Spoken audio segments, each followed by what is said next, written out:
पुरुषोत्तम मास महात्म हो गया, व्रत करने के लिए भी हो गया, नियम भी हो गया, विधि विधान भी हो गया, क्या खाना है क्या न खाना है, कौन कौन पहले किए उनको क्या हुआ, ये सब हो गया।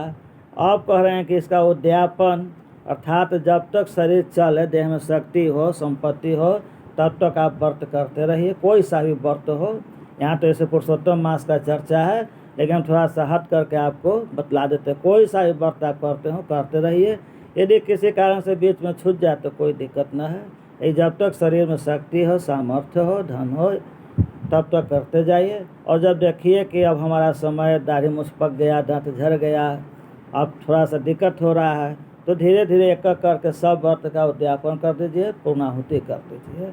माने कोई काम शुरू किए तो उसको पूरा कर दीजिए। अर्थात काम करने से काम अधूरा रहता है, और जब काम पूरा हो गया तो सब कुछ पूरा हो गया। तो इसीलिए पूर्णाहुति कर दीजिए, अर्थात उसका उद्यापन कर दीजिए। तो अब इसका उद्यापन कैसे होगा उसकी चर्चा इसमें है। राजा दुर्धनवा कहले कि हे ब्राह्मण, हे मुनि, अब कृपा करके पुरुषोत्तम के व्रत का उद्यापन विधि बतलाइए। तो मुनि बोले कि पुरुषोत्तम मास के कृष्ण पक्ष में, माने 15 दिन शुक्ल पक्ष होता है, यही एक पुरुषोत्तम मास ही है जिसका प्रारंभ जो होता है सो शुक्ल पक्ष के परिवास होता है। बाकी महीना के शुरुआत जो होता है प्रारंभ, हमको जानते भर में लगभग सब का सब कृष्ण पक्ष के परिवास होता है। तो यहाँ कृष्ण पक्ष की चर्चा रहा है, यानी कि 15 दिन पुरुषोत्तम मास बीत जाने के बाद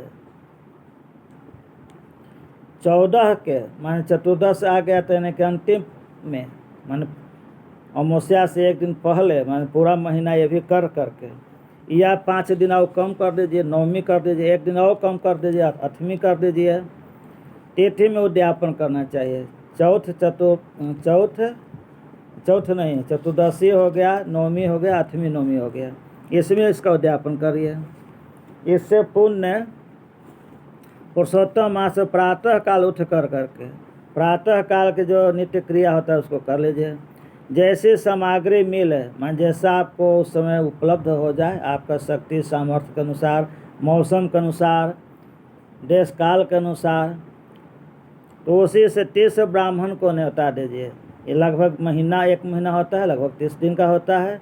तो 30 ब्राह्मण को बुला कर करके न्योता दीजिए, उनको बुलाइए। यदि 30 ब्राह्मण का शक्ति न हो तो 5 गो ब्राह्मण को बुलाइए, 7 गो ब्राह्मण को बुलाइए, 5-7 कर दीजिए, कम कर दीजिए। इतने लोगों को न्योता दीजिए। दोपहर में सुंदर मंडप बनाइए, मैं सब तैयारी कर लीजिए। उसके बाद मंडप के ऊपर माने मरवा गाड़ दीजिए, केला के थंब वगैरह से या किसी चीज़ से, और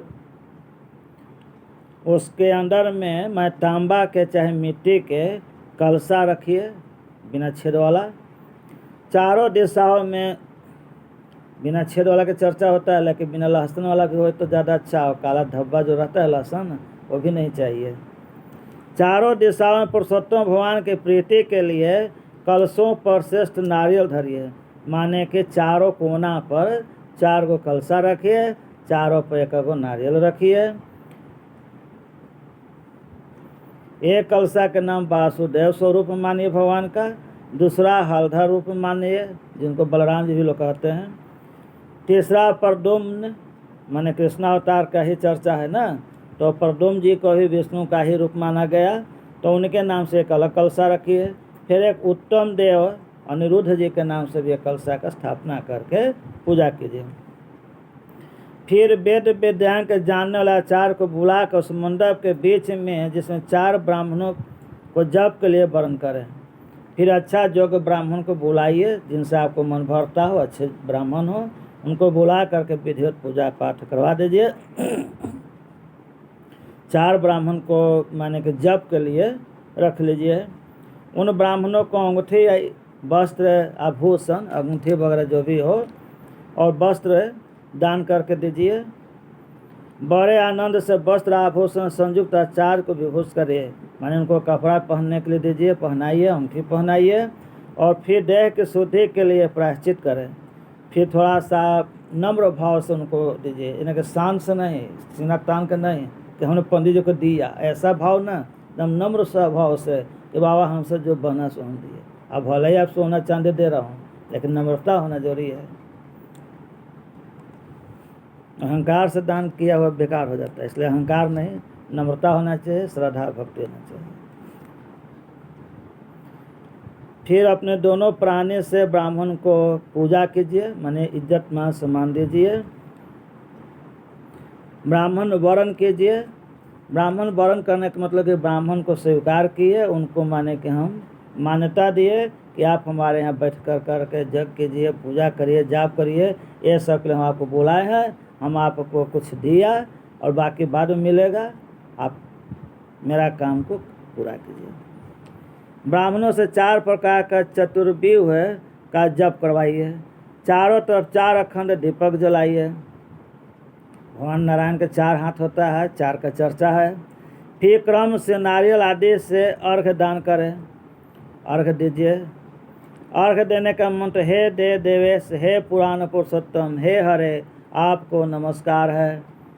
एक हिंदी का किताब है, हिंदी में ही सब कुछ है, ऐसे पुराण में जाइए तो संस्कृत में मिलेगा। राधा सहित मेरे अर्घ्य को ग्रहण कीजिए, मैंने आप दोनों प्राणी पूजा स्वीकार कीजिए, अर्घ्य स्वीकार कीजिए।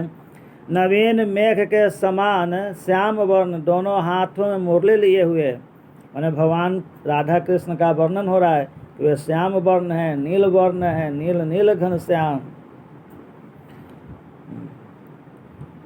मुरली लिए हुए हैं, मुरली दोनों हाथ से पकड़े हुए हैं, पीला वस्त्र धारण किए हुए हैं।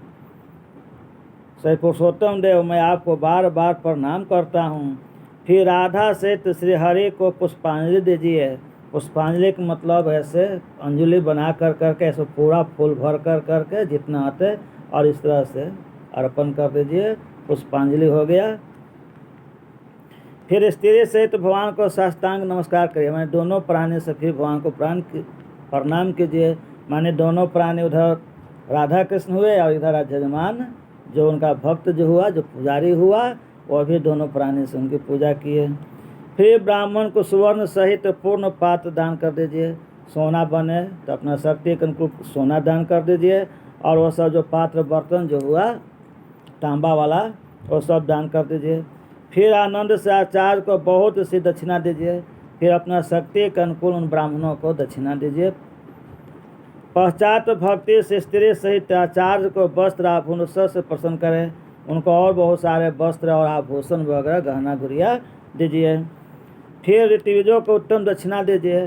फिर भोजन वगैरह कराइए तो फिर भोजन दक्षिणा वगैरह दीजिए, बार बार देकर के उनको खुश कर दीजिए। स्त्री पुरुषों के पहनने योग्य वस्त्र दीजिए, माने दोनों प्राणी पहन सके वैसा वस्त्र दीजिए।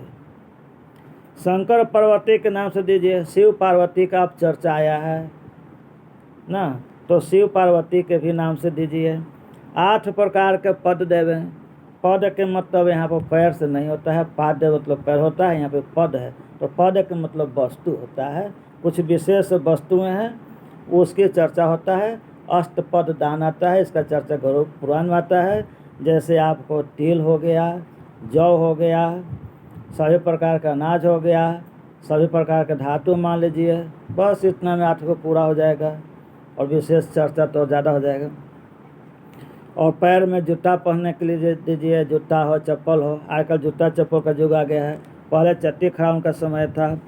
वैष्णव ब्राह्मण यानी विष्णु भक्त, वैष्णव का मतलब विष्णु भक्त ब्राह्मण मिले तो और अच्छी बात है। ऐसे ब्राह्मण सब सही है, सब बढ़िया हैं, किसी को कीजिए कोई दिक्कत नहीं है, लेकिन विष्णु भक्त हों तो ज़्यादा अच्छा है, क्योंकि यहाँ पर विष्णु भक्त की ही चर्चा है। और शिव जी के भी चर्चा आ गया तो शिव भक्त भी हों तो कोई दिक्कत नहीं है। चंचल आयु विचारता हुआ अपनी शक्ति के अनुसार जल्दी देवे, देर न करे, अर्थात उद्यापन करे तो संकोच न करे, अपनी शक्ति के अनुसार काम करे। साक्षात अद्भुत भगवान के रूप श्रीमद्भागवत को जो पंडित ब्राह्मण को देता है वह करोड़ों कुलों का उद्धार करता है। तो साक्षात अद्भुत भगवान के रूप श्रीमद्भागवत गीता होता है, पुस्तक होता है, उसको दान करने के लिए कहता है, और ब्राह्मण को दान करके दीजिए। इससे आपके कुल के सब लोग जो नरक में गए हैं सब लोग का उद्धार हो जाएगा, माने उनका उन्नति हो जाएगा, आगे क्यों बढ़ जाएंगे, सुखानंद ज़्यादा मिलेगा। और अप्सरागणों से सेवित विमान में बैठ कर के जोगियों को भी दुर्लभ गौलोक में जाएंगे। यदि वे स्वर्ग लोक में हैं तो गौलोक में चले जाएंगे, नरक में है तो स्वर्ग में है तो गौलोक में चले जाएंगे, वैकुंठ चले जाएंगे। तो इस तरह से आपका 25वां अध्याय उद्यापन विधि पूर्ण हुआ। तो आपको पसंद आया तो लाइक कर दीजिए, शेयर कर दीजिए, अपने दोस्तों को दिखा दीजिए, और बार बार देखना चाहते हैं तो सब्सक्राइब कर दीजिए, जल्दी में देखना चाहते हैं तो बगल में घंटी उसको बजा दीजिए।